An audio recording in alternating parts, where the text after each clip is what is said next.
Okay, so the goal of today's video is to be able to summarize the knowledge that we've learned in the past, I'd say 3 or 4 videos ago. And the way that I want to summarize all of this is to be able to use all the concepts that we've learned in order to solve a problem. And that way we will get reintroduced to these concepts that we've learned before. And just spamming you with examples will hopefully uh, improve your understanding. So what is the problem that we're going to solve? So the problem that we are going to solve is to prove a certain claim that I'm going to make. So the claim is that if I have two sets being equal to one another, then that is equivalent to saying that the set A is a subset of the set B and the set B is a subset of the set A. So if I say that both sets are equal and that they are subsets of each other, then those two different statements should communicate the same information still. And we're going to prove it. Well, of course, with logic. So these are concepts from set theory, but what we've learned from previous videos is to be able to translate them into logic. And we can manipulate logical symbols, and then after that, translate it back into set theory language, and we can end up with an entirely different expression. So that's what we're going to do. Now let's try to understand for a while what this statement is telling us. Well, this says that if we have two equal sets, set A and set B, and the two of them are equal, let's say they both contain the numbers 1, 2, 3, then they're subsets of each other. That means they're somehow contained within one another, which is really weird to think about. And you might say, well, hang on a sec, how could that even be possible? Wouldn't that just be a paradox? So if I have the set A, and if set A is a subset of the set B, then B should be somewhere larger like that. But at the same time, the set B should also be contained inside A, so that we have A being the larger one and B being the smaller one. And at first, you might say that these two are impossible. You can't have them both happening at the same time, like this AND operator or AND statement is telling us to, but you're forgetting that A and B can both have the same size, and technically if they have the same size and they can be represented like this, then this would make sense, because they are both contained within each other at the same time, just because of how their structure is built. And of course, that's only possible if they are exactly the same. Then they can overlap with each other in this sort of fashion. And, well, everything that we've just talked about here is highly based on intuition. So we want to be able to rigorously prove that. But before we begin, we're going to need to prove a lemma first. So a lemma is basically a statement that will help us later on.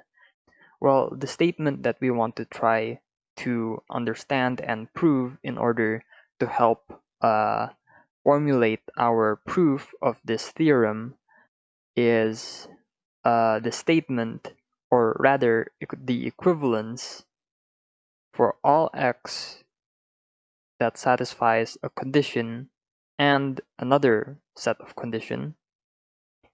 This is equivalent to this guy and this guy.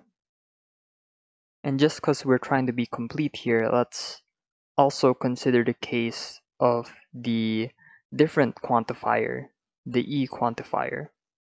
And it turns out for this quantifier, we don't have an equivalence. So let's start with the first one. Let's try to understand what this left guy is trying to tell us. And maybe to make things much easier to understand, let's assign meanings to P and Q. And instead of making X as a mathematical object, let's just let X to be all humans, okay? So I'm gonna give P the meaning has purple hair, and Q the meaning likes chocolate. So let's just have a visual understanding of things. And I'm just going to draw the set of all humans labeled as H. And what does this mean? This means that for any human that I pick on this set, I can guarantee that they will have purple hair and that they will love chocolate. So any human here that I pick, it's guaranteed that they have purple hair and they love chocolate. So what does it say on the right-hand side? Well, on the right-hand side, let's draw another picture. This means that all humans have purple hair and all humans love chocolate. So if I pick any human over here, then they should satisfy this condition over here that they have purple hair. And similarly, they should also satisfy this condition over here, and that is that they love chocolate. So any human over here loves chocolate and has purple hair. So both of these paint the same picture. They communicate the same sort of information, thus they are equivalent to one another. Now what about the bottom one? What went wrong? Well, let's paint the picture. So again, this is the set of all humans, and this says that there exists at least one human. So at least one human that satisfies having purple hair and loving chocolate. So at least one human has purple hair and loves chocolate. And what's the picture that's painted over here? So again, we have the set of all humans. What does this side say? This side says that there exists a human which has purple hair. So this human over here, he has purple hair, okay?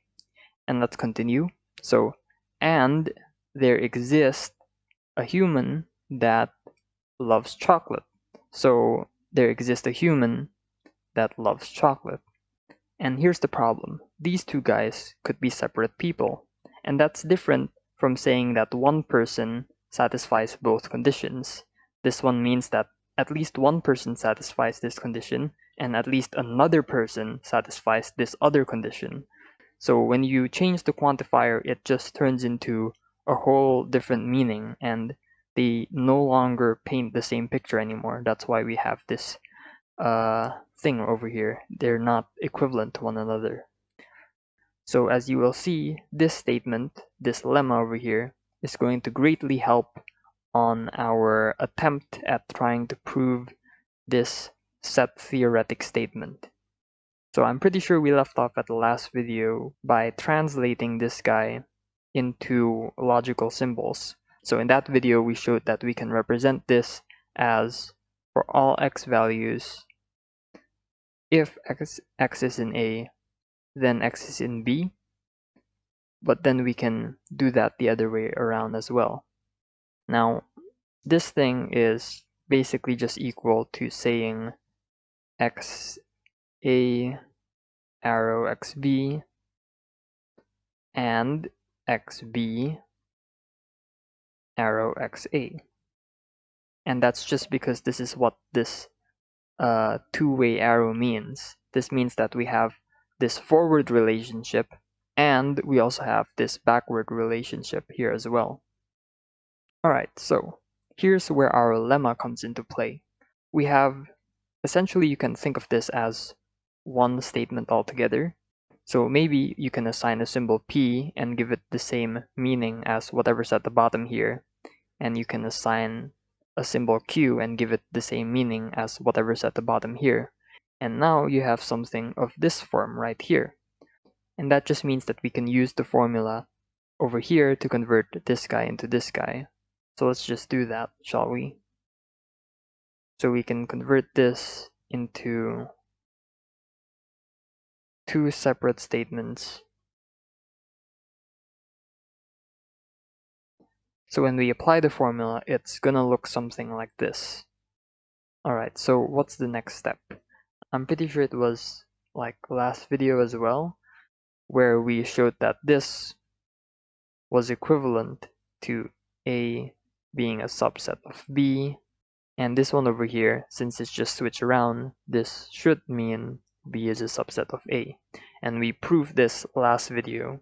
So the AND, well, that just still stays as an and there we go. And that, in fact, is already enough to prove what we want to prove right over here. So hopefully this example helped in trying to apply or make sense of the knowledge that you've learned for the past few videos. And that's just it. Thanks for watching.